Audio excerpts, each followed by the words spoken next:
आजुक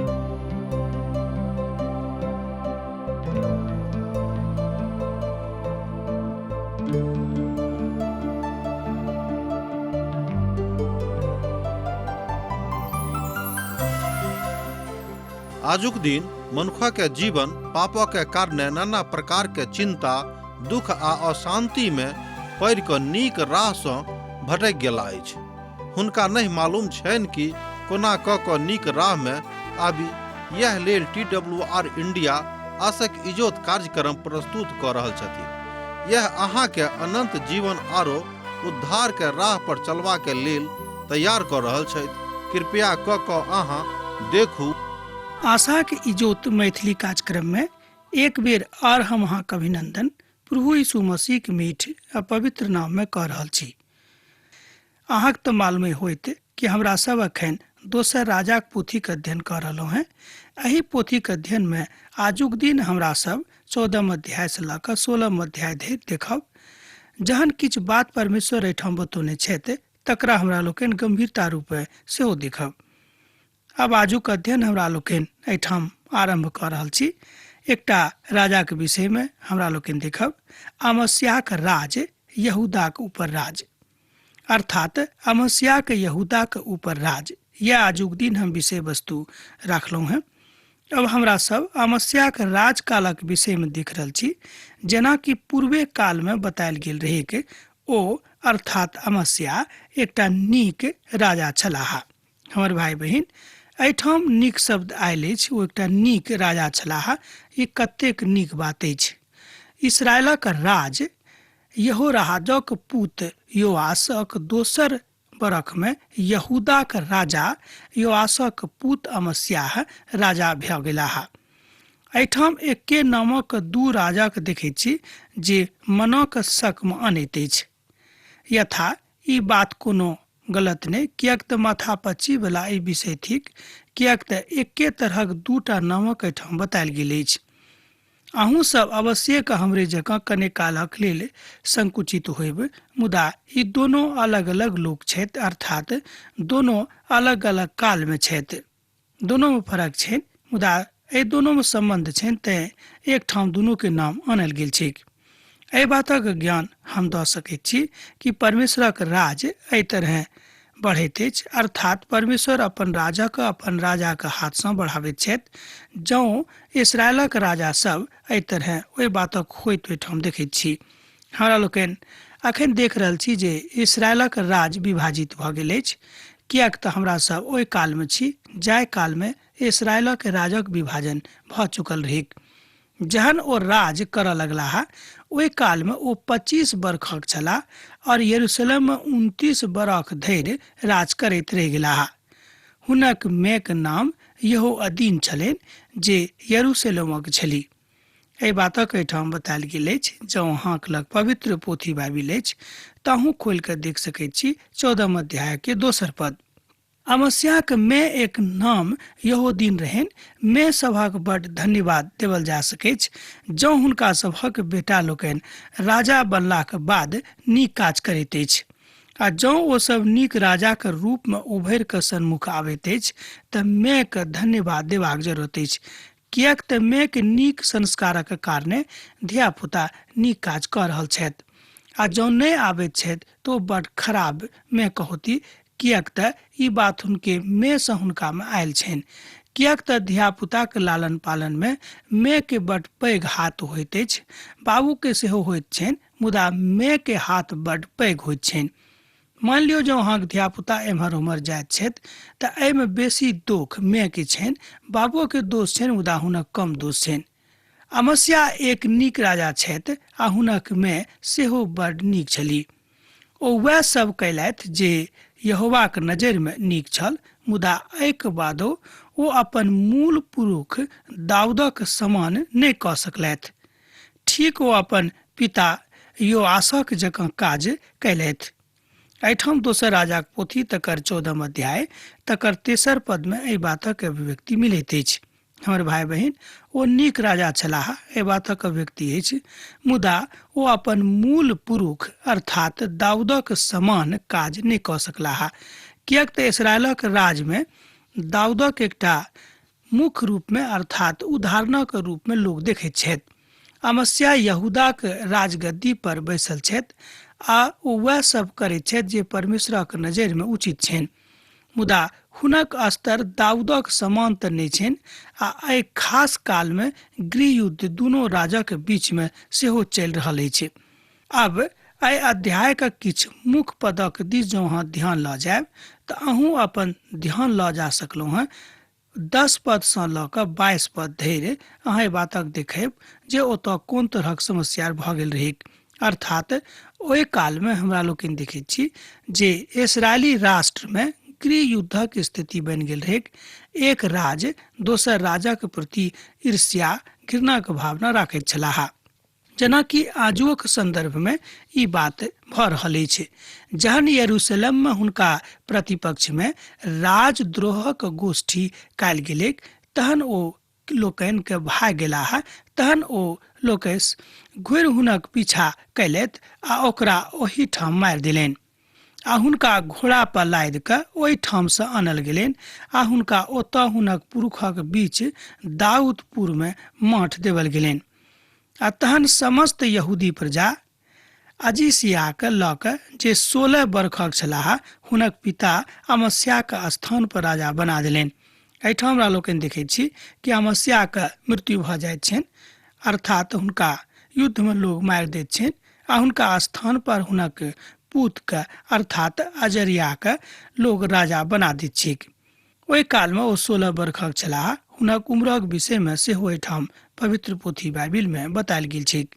हमर मित्र पर हमरा सभक सेहो परमेश्वरक महान बातक सिखबाक अछि, किएक तऽ परमेश्वर हमरा सब गोटे के महान बात सिखाबे के इच्छा राखैत छथि।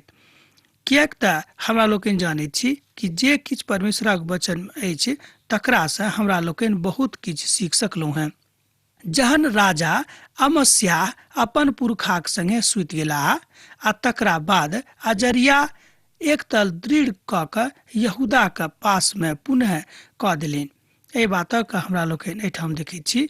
दोसर राजाक पोथी तकर 14 अध्याय आ 19 पद से लऽ कऽ 21 पद धरि। अर्थात जाय भागक ऊपर हुनक विस्तार रहनि ओहि भागक ऊपर ओ पुनः शिकंजा कस देलखिन। तकरा बाद हमरा लोकनि देखैत छी कि यरोबाम द्वितीय के राज्याभिषेक होइत अछि।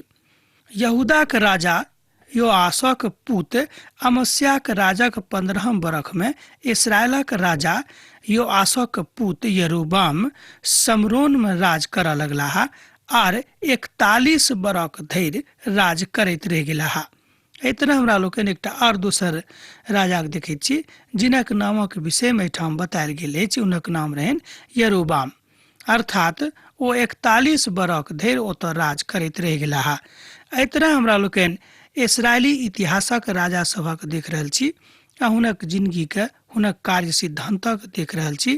एहिमे से बहुत राजा हमरा लोकनि देखैत छी जे ईश्वर से डराबे वाला राजा छलाह, मुदा हमरा लोकनि बहुत राजा के एक एनो देख रहल छी जे ईश्वर से डराबे वाला राजा नहीं छलखिन। हमर भाई बहिन, जे कियो ईश्वर से नहीं डराइत छथि ओ राजा किएक नहीं रहैक। हुनका हृदय में मनुष्य जाति के प्रति अपन लोकक प्रति महान प्रेम अथाह प्रेम नहीं भऽ सकैत अछि। तैं परमेश्वरक वचन आजुक दिन हमरा सब गोटे के सिखाबैत अछि। अहाँ केतबो पैघ पद पर आसीन छी आ तकरा बाद जँ अहाँ परमेश्वरक नजरि में नीक नहीं छी तकर मतलब यह भेल कि अहाँ एकटा नीक राजा नहीं थिकहुँ। ओ वह सब कयलथि जे यहोवाक नजरि में खराब छल, अर्थात नबातक पुत यरोबाम जे इस्राएली से पाप करौने रहैत हुनक पापक अनुसार ओ करैत छलाह आ ओही बात से अलग नहीं भेलाह। एहिठाम हमरा लोकनि देखैत छी कि वह ओ आदमी अर्थात जे हुनका बाद राजा भेलखिन ओ वह सब केलखिन जे यहोवा के दृष्टि में परमेश्वर के दृष्टि में प्रभु के नजर में उचित आ नीक नहीं रहैके, अर्थात हुनक पापक अनुसार कयलथि जे पाप हुनका ओहिठाम यरोबाम शुरू करौने रहैत। ओ इस्राएलक सीमाना का आमात के घाटी से लऽ कऽ अराबा के ताल धरि ज्यों के त्यों कऽ देलनि जेना कि इस्राएलक परमेश्वर यहोवा अमेती के पुत अपन दास गेथे प्रवासी योना भविष्यवक्ता के द्वारा बाजने रहत। एहिठाम हमरा लोकनि देखै छी कि ओ अपन इसराइली राजा के सीमानक तऽ बढ़ा देलखिन, किएक तऽ एहि बातक विषय में पिता परमेश्वर अपन दास योना के द्वारा हुनका सँ कथा केने छलखिन, अर्थात इसराइली लोक सबसँ। एहि बातक अहाँ 14 अध्याय के 22 पद से लऽ कऽ 25 पद में देख सकैत छी। जँ अहाँक लग परमेश्वरक पवित्र वचन अछि तहूँ एहि बातक पढ़ि कऽ देख सकैत छी, आ जँ नहि अछि तऽ कोनो बात नहि, ध्यान दऽ कऽ हमरा दिस ध्यान दियौ, अहाँ एहि सभटा बातक स्वयं सीख जायब। किएक तऽ जहन हमरा सभक मोन सिखबाक रहैत अछि तऽ परमेश्वर हमरा सब गोटेके सिखा दैत छथि। यरोबाम परमेश्वरक दृष्टि में खराब काज केने रहथि आ ओहि इसराइलक सीमाना के बढ़ौने रहथि। योनाक अनुसार जे अमताईक पूत छलाह ओ योनाक संबंध में एकटा बड़ पैघ बातक कहैत अछि जे इतिहासक पृष्ठभूमि के दिस इशारा कऽ रहल अछि। ई वह योना थिकाह जे नामक पोथी के रचना सेहो कयने छथि, अर्थात अही नामक पोथी अर्थात योना नामक पोथी के रचना कयने रहथि। एहि पोथी के एखनो हमरा लोकनि पवित्र पोथी बाइबिल में देख सकैत छी।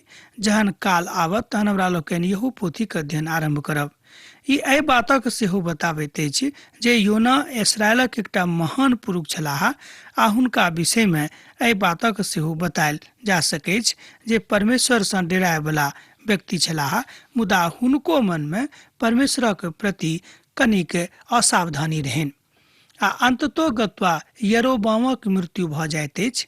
ई यरोबाम द्वितीय छलाह। स्मरण राखब, अब हमरा सब शनै शनै एहि राष्ट्रक अंतिम प्रतीकात्मकता के दिस बढ़ि रहल छी। एहिठाम अहाँके एकटा बात हम बता दैत छी कि जाय यरोबामक दिस हमरा लोकनि अखन अध्ययन कऽ रहल छी, ई यरोबाम द्वितीय यरोबाम छलाह। अजरियाक राज। इसराइलक राजा यरोबामक 27वां बरख में यहूदा के राजा अमस्या के पुत अजरिया राजा भऽ गेलाह। एहि बातक अहाँ 15 अध्याय के 1 पद में देख सकैत छी। एहिठाम हुनक पुतक राज भेटलनि, तैं एहिठाम एहि बातक बतायल गेल अछि। जहन ओ राजा करनाइ आरंभ कऽ देलनि, अर्थात जहन ओ राज करनाइ आरंभ कऽ दैत छथि ताहि काल में ओ 16 वर्ष के छलाह। एहि बातक विषय में सेहो पवित्र पोथी बाइबिल एहिठाम बताबैत अछि। और यरूशलेम में 52 बरख धरि राज करैत रहि गेलखिन। हुनक मेक नाम यकोल्याह रहनि जे यरूशलेमक छली। जेना हुनक पिता अमस्या करैत छलाह जे यहोवाक नजरि में नीक रहैक, ओही तरह ओ करैत छलाह। एहिके बादो ऊंच स्थान जे ओतऽ राखल गेल रहनि तकर ओ नहि किछु करलखिन। प्रजा लोग सब ओहि काल में सेहो ओहि पर बलि चढ़ाबैत और धूप जराबैत गेलाह। एहि तरह हमरा लोकनि देखैत छी कि हिनको काज अर्थात अमस्या के पुतक काज अपन पिता के जकाँ रहनि, अर्थात यहोवाक नजर में ओ नीक काज करैत छलखिन, मुदा हुनको आत्मिक स्तर वा एना कहियो अपन पुरुष अर्थात मूल पुरुष दाऊदक जकाँ नहि रहनि। एहि तरह देखैत छी कि अपन पुरखाक जकाँ जे दाऊद छलाह हुनक जकाँ हिनको आत्मिक स्तर नहि छनि, मुदा ई बात सत्य के अछि कि इहो एकटा नीक राजा छलाह आ हिनको मन में परमेश्वरक प्रति अथाह प्रेम रहनि। तथापि मनुष्य जाति एहि बातक नहि बुझैत छथि, मुदा ओतऽ जे ऊंच स्थान छलैक तकरो ओ नहि ढहा सकलखिन आ एखनो धरि लोग ऊपर चढ़ि कऽ बलि चढ़ाबैत रहथि आ धूप जराबैत छलखिन जे परमेश्वरक नीक नहि लागैत रहनि। अर्थात हमर भाई बहिन, जे बात प्रभु के नीक नहीं लागैत अछि तकरा हमरा सब गोटे के नहीं करबाक चाही। बहुत प्रकारे बा बहुत नजर से ओ एकटा नीक राजा छलाह के त अजरिया। ई बात अलग अछि जे ओ किछु काज एहन कयने रहथि जे हुनका नहीं करबाक चाही। हमरा सब एहि राजाक संगे किछु काल धरि त आवश्यक रहब, कारण छल प्रभु के सेवकाई में महात्मक शक्ति अर्थात हुनक महात्मक शक्ति और कृपा के सागर जकरिया येहू के ठाम वंशक विषय में बतायल गेल अछि। आखिरी काल धरि अर्थात अपन जिंदगी के आखिरी काल धरि ओ परमेश्वरक संगे रहे के विचार राखैत छथि। ई एकटा बड़ नीक बातक हमरा लोकनि एहिठाम देखैत छी। जे क्रम वंश में सबसँ आखिरी छथि ओ मात्र 6 मासक राज करलाक बाद मरि गेलाह, अर्थात मारल गेलाह। एना अहाँ बुझि सकैत छी एहि क्रम में ओ आखिरी राजा छलाह ओ 6 मास राज करलाक बाद मारल गेला। मुदा जे काज प्रभुके पसंद नहि रहनि ओ काजक होइत हमरा सब देखैत छी। एहि तरह हमरा लोकनि देखैत छी कि मनुष्य जातिके जिन्दगीसँ कहियो कहियो एहन काज भऽ जाइत अछि जे काज परमेश्वरक पसंद नहि छनि। अब हमरा सब एहि अध्यायके ओहि पदक दिस अर्थात 33 पदक दिस आबि जाइत छी जतऽ हमरा लोकनि योतामक राजाक विषयमे देखैत छियनि। अब हमरा सब यहूदाक राजाक दिस आबै छी जे अजरियाक पुत्र छलाह। जहन ओ राज करऽ लगलाह तहन ओ 25 बरखक छलाह आ यरूशलेममे 16 बरख धरि राज करैत रहि गेला। आ हुनक मायक नाम यरूशा रहनि जे सादोकक बेटी छली। एहिठाम हमरा लोकनि देखैत छी कि राजाके मायक नाम बेर बेर आबि रहल अछि। एकर मतलब यह भेलै जेना हम आरंभेमे अहाँके बाजने छलहुँ हेँ कि राजाके मायक नाम बेर बेर एहि दुआरे लिखल गेल छै कि माय हुनक लालन पालन कोना केने छथि, किएक तऽ मायके स्थान जिन्दगीके नीक करैमे बड्ड उच्च होइत अछि। हिनका एकटा नीक राजा बुझल गेलनि अछि, अर्थात ओ इस्राएलक नीक राजाक श्रेणीमे छलाह। आ पूर्व हुनक मायक नाम सेहो उल्लेख करैत अछि आ वह कयलथि जे यहोवाक नजरिमे नीक छल, अर्थात जेना हुनक पिता उजिया कयने रहथिन ठीक ओही तरह ओ कयलथि। एहिके बादो ऊँच स्थान पर सँ खसल नहि गेलीक। प्रजाके लोक सब जे ओतऽ जाइत छलखिन अर्थात ऊँच स्थान पर जकरा खसेबाक जरूरत रहैत, एखनो हिनको कालमे ई बात नहि भेलैक, अर्थात ओहि ऊँच स्थानके एखन धरि खसावल नहि गेल रहैक, जे बात परमेश्वरक पसंद नहि रहनि। हमर मित्रवर, एहन बहुत बात अछि जे प्रभुके पसंद नहि छनि। ओहि पर बलि चढ़ाबैत और धूप जराबैत लोक सब जाइत छलखिन। एहि बातक अहाँ 34 आ 35 पद में देख सकैत छी। मुदा ओ और एकटा काजक कयलथि जे यहोवाक नजरिमे नीक नहि छल। ओ आकृतिक पूजाके अनदेखी कऽ देलखिन, अर्थात लोकसभ ओहिठाम आकृतिक पूजन करैत छलखिन तकर ओ मनाही नहि कयलथि, अर्थात तकरा ओ मना नहि कहलखिन। मुदा अहाँ बाजि सकैत छी कि हुनक राजाके एकटा ई महान कमजोरी में से रहनि जे बातक परमेश्वर पसंद नहीं करैत रहत। हमर भाई बहन, एहि तरह कमजोरी हमरो सभक जिंदगी में होइत अछि। हमरो सभक एहि बातक विषय में बतौनाइ बड्ड जरूरी भऽ जाइत अछि जे परमेश्वरक दास जहन किछु अहाँके बाजैत छथि तकरा ऊपर विश्वास करनाइ आ परमेश्वरक आज्ञाके माननाइ। तकरा बाद हमरा लोकनि आहाजक राजक विषय में अगला पद में देखैत छी। जहन आहाज राज करऽ लगलाह तहन ओ 20 बरखक छलाह आ 16 बरख धरि राज करैत रहि गेलाह। आ ओ अपन मूल पुरुष दाऊदक काज कयलथि जे यहोवाक नजरिमे नीक नहि छल। एहिठाम हमरा लोकनि देखैत छी कि ओ अपन मूल पुरुष दाऊदक ठीक प्रतिकूल काज कयलथि जे यहोवाक नजरिमे नीक नहि रहनि। मुदा ओ इस्राएलक राजाक जकाँ चाल चलयमे मुदा ओहि जातिक घिनौना काजक अन्मुखमे जकरा यहोवा इस्राएलक देशसँ निकालि देने रहथि वएह सब करयमे आगाँ बढ़ैत छथि, जे बात नीक नहि अछि। एहि पदक जँ अहाँ आखिरी प्रभागके देखबै तऽ अहाँ एहिठाम देख सकैत छी ओ सएह आगिमे होम कऽ देने रहथि। एहिठाम हमरा लोकनि देखैत छी कि ओ पेकह मारल गेलासँ 20 बरख पूर्व धरि राज करैत छलाह आ ओ राज करनाइ आरम्भ कऽ देने रहथि। आहाज एकटा नीक राजा नहि रहथि, एहि बातक हमरा लोकनि एहिठाम देखैत छी। आहाजक हृदयमे अपन प्रजाक प्रति, अपन राजक प्रति वा अपन राजपाठक प्रति जे श्रद्धा रखबाक चाही हुनका हृदयमे नहि रहनि। अहाँ बाजि सकलहुँ हेँ कि ओ स्वार्थी राजाके रूपमे सन्मुखमे आबैत छथि आ ओ समस्त ऊँच स्थान पर आ हमर पेड़क नीचाँसँ धूप जराबैत छलाह आ बलि सेहो चढ़ाबैत छलखिन। एहि बातक अहाँ 16 अध्यायके 4 पदमे देख सकैत छी जँ अहाँके लग पवित्र पोथी बाइबिल अछि। आ ओ समस्त ऊँच स्थान पर आ हमर हरा पेड़क नीचाँमे धूप जराबैत छलाह आ बलि सेहो चढ़ाबैत छलाह। 4 पदक हम पढ़लहुँ। जँ अहाँके लग पवित्र पोथी अछि तऽ देखियौ, आ जँ नहि अछि तऽ कोनो बात नहि। ओ अपन राजकाजक उचित रीतिसँ नहि आरम्भ करैत छथि, अर्थात जे बात परमेश्वरक पसन्द नहि छनि वएह बात ओ करैत छथि जे नीक नहि होइत अछि। हमर मित्रवर, हमरो सब कहियो कहियो तेहने काज करैत छी जाहि काजक प्रभु परमेश्वर पसन्द नहि करैत छथि। तथापि मनुख जाति एहि बातक नहि बुझैत छथिन। ओ बड्ड अनुचित रीतिसँ होम बलि आ मेम बलि चढ़ाबैत छथि जे यहोवाक दृष्टिमे उचित नहि अछि, अर्थात ओ पूर्ण रीतिसँ आकृतिक पूजाक समर्थन करैत छथि जे इस्राएलक परमेश्वरक दृष्टिमे कतई वा कहियो कोनो तरह उचित नहि छनि। हमर भाई बहन, जे काज परमेश्वरके कोनो रीतिसँ पसन्द नहि छनि ओहि काजक जँ अहाँ कऽ रहल छी तऽ परमेश्वर कोना कऽ अहाँके तारीफ कऽ सकैत छथि, अहाँके मदद कऽ सकैत छथि, अहाँके लग अपन सहायताके पहुँचा सकैत छथि। तहन अरामक राज रसीन और रमल्याक पुत इस्राएलक राज पेकहसँ युद्ध करबाक लेल यरूशलेम पर चढ़ाई केलथि आ ओ अहाज पर के घर लेलखिन आ मुदा युद्ध कऽ कऽ हुनकासँ किछु भाग छीन लेलखिन। एहिठाम हमरा लोकनि देखैत छी कि हुनक राज कमजोर भऽ गेल छनि आ हुनका ऊपर विस्तृत रूपे भावात्मक भावना चलि रहल अछि। एहि तरह परमेश्वरक राज हुनका ऊपर चलि रहल अछि। मनुख जाति बातक नहि बुझैत छथिन।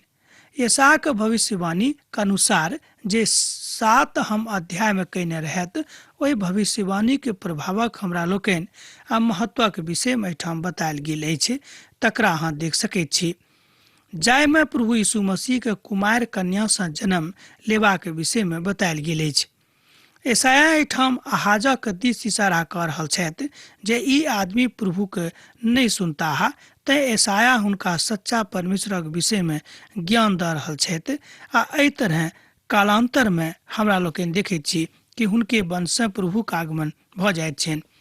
अब हमरा ओहि काल में अरामक राजा रसीन एलानाक अरामक बस में कऽ देलनि आ यहूदी के ओहिठामसँ निकालि देलनि। तहन आरामी लोक एलेन गेलाह आ आजुक दिन धरि ओते रहैत छथि। एहि बातक अहाँ 6 पद में देख सकैत छी। हमर मित्रवर, अब हमरा विदा दिअ, किएक तऽ अहाँसँ विदा होयके काल भऽ रहल अछि। हाँ, पाती लिखैत रहब, बिसरायब नहि। ई प्रभु यीशुक नेह अहाँके जिंदगी में बनल रहेक। आमीन। हमर विश्वास अछि कि ई कार्यक्रम अहाँके लेल लाभदायक सिद्ध अछि। हम चाहै छी कि अहाँ अपन आशीषके हमरा संग साझा करू। जँ अहाँ के नजीक बाइबलसँ आ जीवनसँ संबंधित कोनो प्रकारके प्रश्न भऽ सकै अछि तऽ अपन समस्याके लेल प्रार्थना करबाके लेल जँ चाहै छी तऽ हमरा फोन नंबर पर जरूर संपर्क कऽ सकै छी। परमेश्वर अहाँ सबके लेल एकटा सुंदर, सुखद, आनंदित दिन प्रदान करैक।